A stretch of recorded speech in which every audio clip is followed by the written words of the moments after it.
लोकसभा चुनाव के दौरान टिकट नहीं मिलने पर राहुल कस्बा ने साधा निशाना राजेंद्र राठौड़ पर। राहुल कस्बा ने कहा, चूरू में नहीं पूरे राजस्थान प्रदेश में टिकट बांटने का ठेका ले रखा है राजेंद्र राठौड़ ने। जी हां दोस्तों, आखिर क्या है मामला जानेंगे इस वीडियो के माध्यम से, तो आप हमारे साथ बने रहिएगा। राजस्थान की चूरू सियासत में राजेंद्र राठौड़ और राम सिंह कस्बा को राम लखन की जोड़ी माना जाता रहा है, लेकिन आज वही जोड़ी एक दूसरे को जयचंद साबित करने में जुटी हुई है। पिछले 3 दशक की बात करें तो चूरू जिले की सियासत के केंद्र रहे राजेंद्र राठौड़ और राम सिंह कस्बा आज एक दूसरे के धुर विरोधी बन बैठे हैं। राजेंद्र राठौड़ और राम सिंह कस्बा का राजनीति में आगमन एक ही समय हुआ था, जिसकी वजह से ये जोड़ी राम लखन के तौर पर प्रसिद्ध हो गई थी। राम सिंह कस्बा से 1 साल पहले विधानसभा पहुंचने के कारण राजेंद्र राठौड़ को राम के तौर पर पहचान मिलती है और 1 साल बाद सांसद चुने गए राम सिंह कस्बा को लक्ष्मण के तौर पर पहचान मिल जाती है। साल 1990 का था। राजेंद्र राठौड़ चूरू विधानसभा क्षेत्र से चुनाव लड़ रहे थे, जो कि जनता दल के उम्मीदवार थे,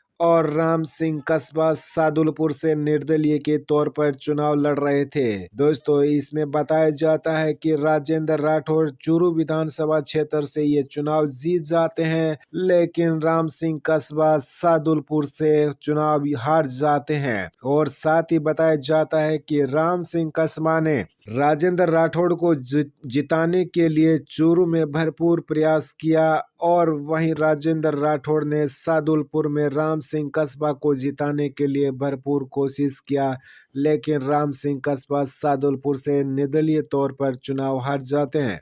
दोस्तों, भले ही राम सिंह कस्बा 1990 का विधानसभा चुनाव हार गए हो, लेकिन उनका राजनीतिक कद काफी बड़ा हो चुका था, जिसकी वजह से भारतीय जनता पार्टी ने एक बार फिर 1991 के दौरान चूरू संसदीय क्षेत्र से एक बार फिर मौका दिया था। जनता दल की लहर के दौरान यह मुकाबला काफी संघर्षपूर्ण देखने को मिला और यहां से राम सिंह कस्बा पहली बार भारतीय जनता पार्टी के उम्मीदवार जीतने में कामयाब हो जाते हैं। और उसके बाद 1999, 2004 और 2009 में राम सिंह कस्बा यहां से सांसद चुने गए थे। 2014-2019 में राम सिंह कस्बा के बेटे राहुल कस्बा यहां से सांसद चुने गए हैं, और साथ ही 2024 के अंदर भारतीय जनता पार्टी का टिकट नहीं मिलने पर कांग्रेस को ज्वाइन किया और 2024 के अंदर कांग्रेस पार्टी से सांसद बन जाते हैं। राजेंद्र राठौड़ के साथ बात करें तो दोस्तों, 1990 से लेकर 2018 तक राजेंद्र राठौड़ चूरू से 6 बार और 1 बार तारानगर विधानसभा क्षेत्र से चुनाव जीत जाते हैं। वहीं दोस्तों, बात करें 2008 के दौरान वसुंधरा राजे के खिलाफ माहौल बना था और राजेंद्र राठौड़ चूरू की जगह छोड़कर तारानगर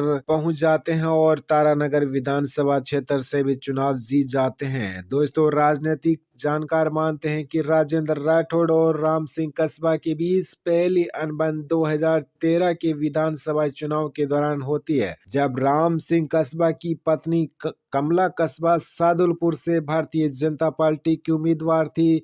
इस चुनाव में बहुजन समाज पार्टी के उम्मीदवार मनोज न्यांगली की जीत हुई, जो राजपूत समाज से आते हैं, और उस वक्त राम सिंह कस्बा के परिवार को ये एहसास हुआ कि राजेंद्र राठौड़ ने सादुलपुर में चुनाव जिताने का कोई प्रयास नहीं किया। हालांकि कस्बा परिवार ये कहता रहा है कि चूरू में राजेंद्र राठौड़ के लिए जीत के भरपूर प्रयास किए थे। 2014 के अंदर राम सिंह कस्बा के बेटे राहुल कस्बा सांसद चुने जाने के बाद बताया जाता है कि ये सियासी अनबन खत्म हो जाती है, लेकिन 2018 में भाजपा ने राम सिंह कस्बा को सादुलपुर से उम्मीदवार बनाते हैं, लेकिन वो इस चुनाव में हार जाते हैं। राजेंद्र राठौड़ 2018 का चुनाव जीतने में सफल हो जाते हैं। वहीं दोस्तों, बात करें 2023 के विधानसभा चुनाव के दौरान राजेंद्र राठौड़ अपनी पुरानी सीट चूरू को छोड़कर तारानगर पहुंच जाते हैं और चूरू में अपनी जगह हरलाल सारण को देते हैं, जो कि हरलाल सारण यहां से विजेता हो जाते हैं। चूरू में राजेंद्र राठौड़ ने हरलाल सारण को जिताने की भरकर कोशिश की और यहां से जीतने में सफल भी हो गए,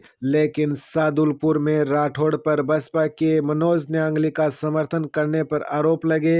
इधर पहले से ही मार खाए बैठे राम सिंह कस्बा और उनके बेटे राहुल कस्बा ने विधानसभा चुनाव में तारानगर में राजेंद्र राठौड़ की कोई मदद नहीं की। बताया जाता है कि राम सिंह कस्बा ने अपने समर्थकों को राजेंद्र राठौड़ के खिलाफ वोट डालने की अपील की और नतीजा ये हुआ कि राजेंद्र राठौड़ तारानगर विधानसभा क्षेत्र से चुनाव हार जाते हैं। चुनाव हारने के बाद राजेंद्र राठौड़ ने राम सिंह कस्बा और उनके परिवार पर हमला साधते हुए कहा, सार्वजनिक मंचों ने उन्हें कहा जयचंद करार दिया। हालांकि उस वक्त राम सिंह और राहुल ने कुछ नहीं बोला। राठौड़ के बयानों को लेकर कोई खास प्रतिक्रिया नहीं दी, लेकिन जैसे ही 2024 का लोकसभा चुनाव आता है, चूरू से भारतीय जनता पार्टी ने राहुल कस्बा की जगह पैरा ओलंपिक खिलाड़ी देवेंद्र झाझड़िया को अपना उम्मीदवार बना दिया। कस्बा परिवार खुलकर राठौड़ पर हमलावर हो गया। टिकट की घोषणा के 3 दिन बाद राहुल कस्बा ने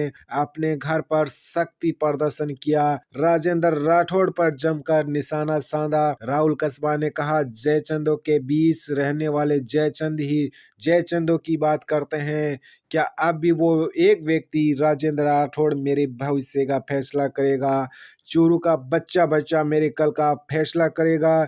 ये लड़ाई अब एक आदमी के अहंकार के खिलाफ होगी। 8 मार्च के दिन शक्ति प्रदर्शन के बाद 3 दिन बाद यानी कि 11 मार्च को राहुल कस्बा ने भारतीय जनता पार्टी को अलविदा कहकर कांग्रेस का दामन थाम लिया। दिल्ली में कांग्रेस की सदस्यता ग्रहण करते हुए राहुल कस्बा ने भाजपा के केंद्रीय नेतृत्व के लिए कुछ नहीं कहा, लेकिन उस वक्त राजेंद्र राठौड़ पर सीधा हमला करने से नहीं चूके। राठौड़ ने चूरू ही नहीं बल्कि पूरे राजस्थान के टिकट बांटने का ठेका लिया हुआ था। उन्होंने अपनी सीट बदली, फिर मुझसे बिना राय लिए चूरू के जिला अध्यक्ष की और उनकी पूरी टीम ने बनाई। जब वह चुनाव खुद लड़ रहे थे, खुद सीट बदल लेते हैं और खुद हार जाते हैं तो हारने का इल्जाम किसी और पर लगाते हैं। हालांकि राहुल कस्बा इन बयानों पर राजेंद्र राठौड़ का पलटवार अभी बाकी है। देखना होगा कि राजेंद्र राठौड़ का ये पलटवार कैसा होगा।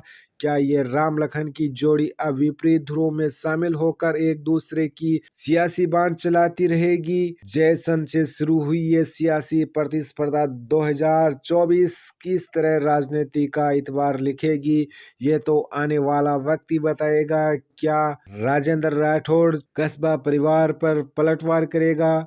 ये तो आने वाला वक्त ही बताएगा। दोस्तों, आप अगर राजेंद्र राठौड़ या राहुल कस्बा के फैन है तो इस वीडियो को लाइक जरूर कर दीजिएगा। मिलेंगे एक और वीडियो के साथ, तब तक के लिए जय हिंद जय भारत।